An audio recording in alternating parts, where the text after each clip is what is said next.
রাত তখন 2:30। আমি আমার নতুন ফ্ল্যাটের ড্রয়িং রুমে বসে বই পড়ছিলাম। হঠাৎ খেয়াল করলাম মেঝের এক কোণ থেকে একটা সরু লাল সুতো দেওয়ালের ফাটল দিয়ে বেরিয়ে আমার পায়ের দিকে এগিয়ে আসছে।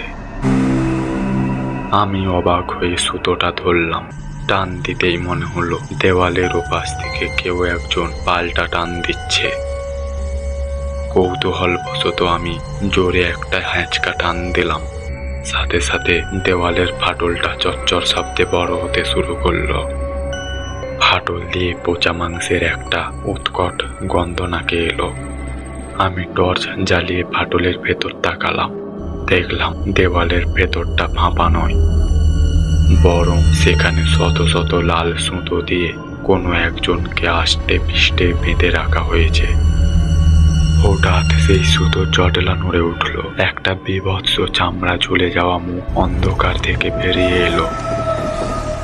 তার চোখ নেই, শুধু কোটর থেকে গল গল করে রক্ত পড়ছে। সে তার একটা হাত বাড়িয়ে আমার পা চেপে ধরল। তার নখগুলো বরফের মতো ঠান্ডা। সে ফিসফিস করে বলল, অনেক বছর পর কেউ সুতোটা টানলো, এবার তোমার পালা।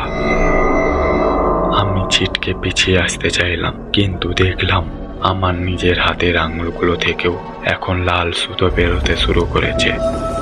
সেগুলো আমাকে আষ্টে পৃষ্ঠে জড়িয়ে ধরছে দেওয়ালের দিকে। বাইরে তখন কেউ একজন আমার দরজা কড়া নাড়ল। ঠিক আমারই গলার স্বরে ডেকে উঠল, মা, দরজা খোলো, আমি ফিরে এসেছি।